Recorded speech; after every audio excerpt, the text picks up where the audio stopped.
को आपकी तस्वीर बहुत अच्छी नहीं आ रही है। के शर्मा, नेटवर्क का प्रॉब्लम है, पर उम्मीद होगी आपकी आवाज आएगी। के शर्मा, पहले कोविशील्ड पर, एस्ट्राजेनेका पर जवाब देना चाहेंगे? देखिए, मैं क्या कह सकता हूं मानव सिंह, कांग्रेस मौत और लाश के ऊपर राजनीति करती है और लाश की राजनीति इस कांग्रेस को मुबारक, क्योंकि इन्हें देश की जनता के स्वास्थ्य से किसी चीज से कोई लेना नहीं है। इनको लाश की बात करना, मौत की बात करना, यही इनका अंतिम शस्त्र बन गया है। मुझे पता है कि ऐसी भ्रामक चीजें जो अब फिर से इस चुनाव के दौरान फैला के ये इस तरह से अपना वोट बटोरना चाहती हैं और मोदी जी के नेतृत्व पर प्रश्न उठाना चाहती है। देश की जनता जानती है कि इस देश की जनता को 220 करोड़ डोज कोरोना का लगाकर उनको कोरोना से मुक्ति देने का काम माननीय प्रधानमंत्री जी के नेतृत्व में हुआ और पहला देश ही भारत बना जो इसने वैक्सीन बनाकर केवल भारत में नहीं 100 देशों को ये वैक्सीन दिया है। और ये तो इनके छाती में दाल मूंगने जैसा है इन कांग्रेसियों के, जिन्होंने अपने समय पे वैक्सीन नहीं बना पाए। कभी वैक्सीन भारत में 26 साल बाद आया, कभी 27 साल बाद आया, कभी 40 साल बाद आया। तो मुझे इस पे कुछ कहना नहीं है और ये जानबूझ के मुझे पता है कि ये चुनाव के दौर पे इस तरह का भ्रम फैलाना और लाश की राजनीति करना ये कांग्रेस करेगी। यही इसका स्तर रह गया है और तो बाकी कोई स्तर इनका बचा नहीं। अच्छा, दूसरा कर्नाटक वाले मुद्दे पर भी बोल दीजिए। कर्नाटक वाले मुद्दे पर भी सवाल पूछे जा रहे हैं। आप ही के गठबंधन के सहयोगी हैं और सवाल ये उठ रहा है कि अब ड्राइवर ने वो वीडियो, वो पेन ड्राइव बीजेपी के नेताओं को बहुत पहले दे दी थी, उसको दबा के बैठे रहे आपके नेता।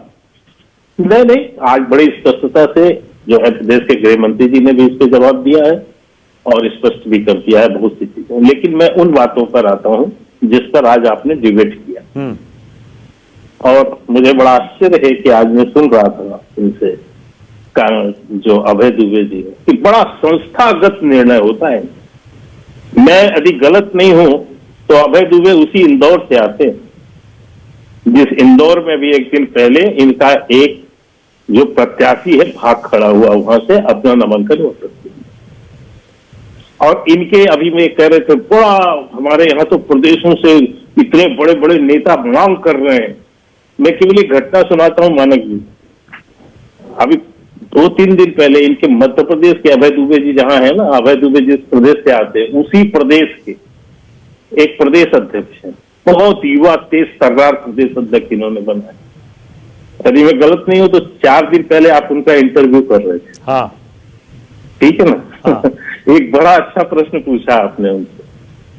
आपने उनसे जब पूछा कि 2019 में आपकी कितने सीटें आई, आपकी तो 1 सीट आई, तो उन्होंने कहा हाँ 1 सीट आई। उन्होंने पूछा कि आपने ये भी पूछा कि इस बार कितना जीतेंगे, तो आधे से ज्यादा उन्होंने बताया। जब आपने 2014 पूछा तो उन्होंने कहा हम 13 सीट जीते 2014। जिस प्रदेश अध्यक्ष को इनको ये नहीं पता है और आपको याद दिलाना पड़ा कि भैया 13 नहीं 2 सीट जीते थे आप। जिस प्रदेश अध्यक्ष को जो एक प्रदेश अध्यक्ष चुनते हैं और उस प्रदेश के अंदर उसको ये नहीं पता है कि एक चुनाव पहले यहाँ पर कांग्रेस की कितनी सीट हमने चुना, कितनी सीट हम जीते, वो व्यक्ति को ये प्रदेश अध्यक्ष बनाते, ये तो इनकी क्वालिटी है। अच्छा, आप ज्यादती कर रहे हैं। आप सुनिए, आप ज्यादती कर रहे हैं कि आपने कहा इंदौर में इनका उम्मीदवार भाग खड़ा हुआ। भाई भाग नहीं खड़ा हुआ, आप ले उड़े उसको, भाग के कहां गया? मानक जी आप ले गए। सुनिए 1 मिनट, मानक जी सुन लीजिए, मेरी बात सुन लीजिए। आरोप लगाना बहुत आसान है। इन्हीं के वहां इंदौर के कार्यकारी अध्यक्ष उसने क्या बयान दिया है? हाँ। मैं इन्हीं से पूछना चाहता हूं, यही अभय दुबे अपने समय बोल देंगे, अभी बीच में नहीं, मुझे पूरी बात करने दीजिएगा। हाँ। 15 मिनट प्रवचन कराया आपने। हाँ। तो मुझे भी अपनी बात रख दे, मैं तो प्रश्न उठा रहा हूं। हाँ। उत्तर वो देंगे। इन्हीं के वहां के कार्यकारी जो वहां के अध्यक्ष हैं उन्होंने कहा कि पैसे देके इसने टिकट लिया, यह है कौन, आया कब, ये सारे प्रश्न तो इनके कार्यकारी अध्यक्ष उठा रहे हैं ना। अभय जी तो उसी उससे आते हैं ना, उसी इंदौर से भी आते हैं। कम से कम इन्हीं को टिकट दे दिए होते, इन्हीं की ईमानदारी, कम से कम लॉयल्टी तो कुछ समझी जा सकती। तो जिस प्रदेश अध्यक्ष को अच्छा, ये ठीक नहीं है। पता कि अच्छा, MP हो अभी गया, आप मेरा जरा- नेता अरे, कौन- रायबरेली पे भी आइए ना। सुनिए, इसे ये नहीं पता कि मेरी सीट कितनी, और वो कैंडिडेट का नाम तय कर रहा है, वहां से भेज रहा है। जिसको ये नहीं पता, जो कहता है कि पार्टी गई तेल लेने, उसका एक पेटेंट बयान एक बार नहीं 10 बार वो कह चुके हैं कि पार्टी गई तेल लेने, पार्टी गई तेल लेने। तो जो पार्टी को तेल लेने भेजता है उसको तो ये प्रदेश अध्यक्ष बनाते हैं। के और रही बात रायबरेली पे आइए और बताइए, क्या वरुण गांधी को उतार रहे हैं? किसको? वरुण गांधी को रायबरेली से उतार रहे हैं क्या? ये आपके पास जानकारी होगी, मुझे तो नहीं पता। मेरी जानकारी तो ये है कि उनकी टिकट वहां से, जहां से वो लड़े थे वहां पर टिकट अभी कटी है। हाँ। वहां उनको टिकट रिपीट नहीं हुई।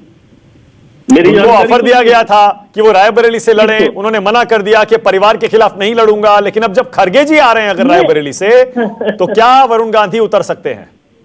देखिए मानक जी, मैं मीडिया के जो है ना, ये जो कयासबाजी होती है ना, उस पर मैं जवाब नहीं दूं। मैं पार्टी का प्रवक्ता हूँ, कयासों के जवाब देने के लिए थोड़ी ना। अच्छा, खरगे जी अगर कयास उतरते हैं तो लगाना कैसी आपको- लड़ाई होगी रायबरेली में, बताइए। लेकिन दूसरी बात, हाँ। जहां तक खड़गे साहब की आप बात कर रहे हैं, हाँ। खड़गे साहब 2019 में लोकसभा का चुनाव हारे हैं, यदि मैं गलत नहीं हूं। हाँ, सही कह रहे हैं। अपने घर से जो चुनाव हार रहा है, वो आके क्या रायबरेली जीतेंगे? क्या बात कर रहे हैं मानिक जी? अच्छा, ठीक है। सोचना, मतलब मैं समझ नहीं पाता हूँ आप लोग की लॉजिक।